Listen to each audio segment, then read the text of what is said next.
राम राम। शरणो सतगुर ध्याल को, मुख हृदय हरि नाम। नित प्रति संगत साधकी, आजीवन मोक्ष सुख राम। अनंत आत्माओं में विराजमान मेरे परम पिता परमात्मा को मेरा कोटि कोटि नमन।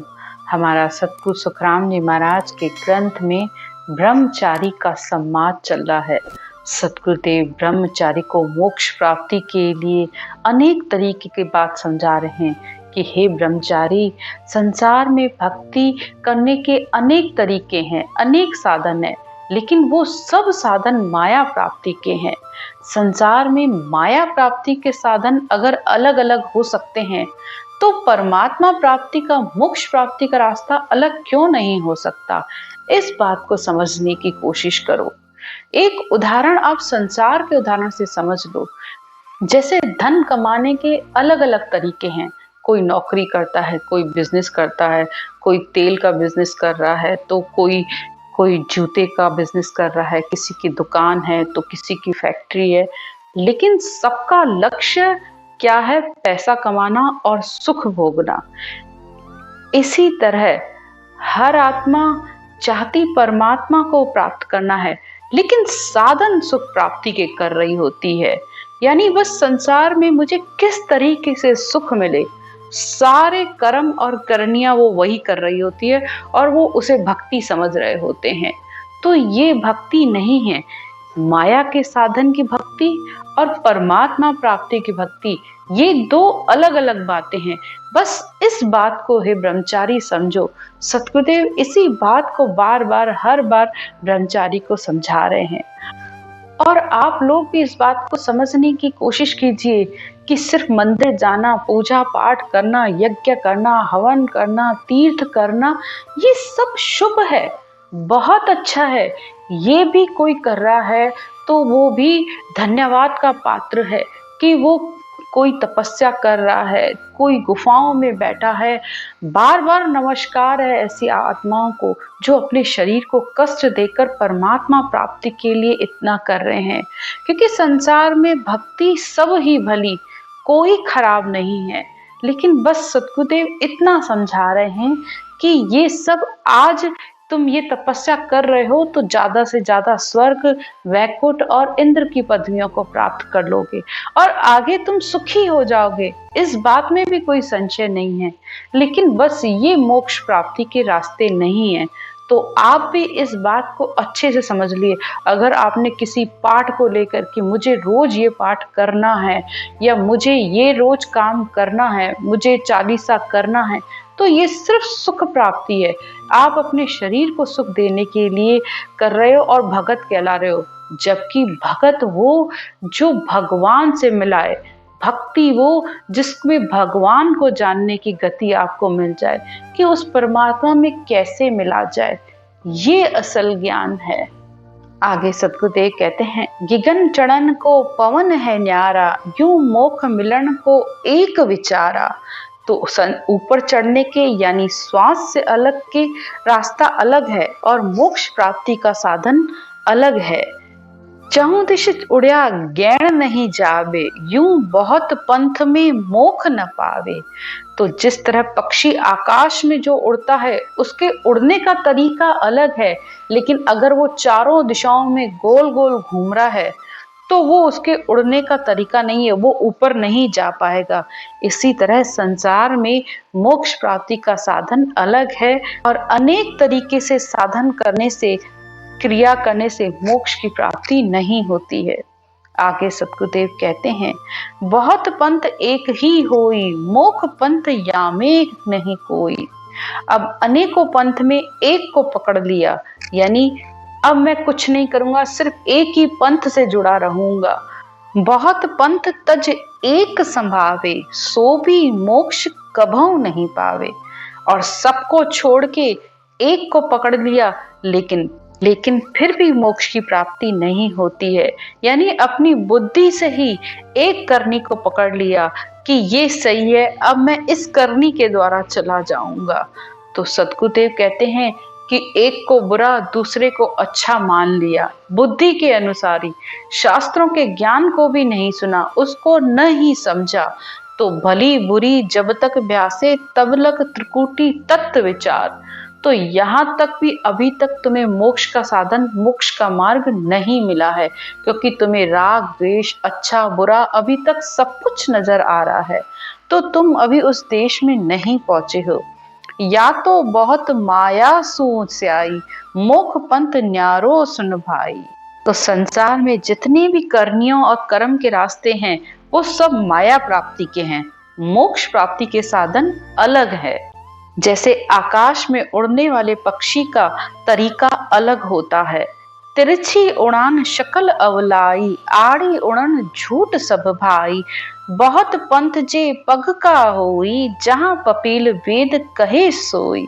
सतगुरुदेव कहते हैं कि अगर पक्षी तिरछा उड़ता है वो तब भी नहीं ऊपर जा सकता, आड़ा उड़ता है तब भी ऊपर नहीं जा सकता। उसके उड़ने का, ऊपर जाने का, गगन में जाने का तरीका अलग है। और इसी तरह हमारे अंदर मोक्ष प्राप्ति का रास्ता ये सीधा और सरल, सिर्फ इस श्वास और प्रश्वास में इस ब्रह्म के नाम राम को लो, तो सीधे सीधे अपने आप सहज में ही सुरता उस शब्द के साथ गगन मंडल में पहुंच जाएगी। और सद्गुरुदेव कहते हैं वेदों के रास्ते या साधन के रास्ते हैं वो सब पगडंडी यानी पैदल चलने वाले रास्ते हैं, उड़ने वाले नहीं हैं। लेकिन मोक्ष में, गगन में पहुंचने के लिए तो उड़ने का ज्ञान चाहिए, और उड़ने के ज्ञान से ही आत्मा उस परम पद को प्राप्त कर सकती है। जिस तरह संसार में भी अगर कहीं जल्दी पहुंचना हो तो पैदल नहीं, हवाई मार्ग अपनाया जाता है। तो इसी तरह ये मोक्ष प्राप्ति का साधन, ये केवल ज्ञान, ये सत्स्वरूप का ज्ञान उड़ने का ज्ञान है। क्योंकि मनुष्य की उम्र बहुत ही कम है, आधी तो उसकी बचपन में बीत गई, आधी बुढ़ापे की बीमारियों में बीत जाएगी। तो बीच का जो समय है वही सबसे मेन होता है, उसी में ही मनुष्य समझ से, बुद्धि से काम लेके उस परमार्थ के रास्ते पर चल सकता है। अब आगे सतगुरुदेव और उदाहरण देकर कहते हैं, ज्यों चींटी गैण कौन विद जावे, मोख राह बिन परा न पावे। जिस तरह एक चींटी आकाश में कैसे जा सकती है, क्योंकि मोक्ष प्राप्ति का रास्ता पंखों के बिना नहीं मिलता है। यानी जब आत्मा रटना करती है तो उसके पंख, यानी ये श्वास उश्वास दोनों जब में किया जाता है तो ये पंख है, और इन्हीं के आधार पे वो शब्द आता है, और वो शब्द आने के बाद यह आत्मा उसके साथ उस गगन मंडल में पहुंचती है। लेकिन चींटी के तो पंख ही नहीं होते हैं, तो वो कैसे पहुंच सकती है। वेद भेद में पांव उपाय, बेहद लगन नीट कर जाएं। और वेदों का ज्ञान योग का साधन है, यानी सांख्य योग, अष्टांग योग, हठ योग। तो ये सब साधन पैदल चलने के रास्ते हैं, पैरों के रास्ते हैं, और बेहद तब भी वो बहुत मुश्किल से पहुंच पाते हैं। यानी जब बहुत साधना करते हैं तब बेहद यानी पार ब्रह्म तक उनकी पहुंच होती है।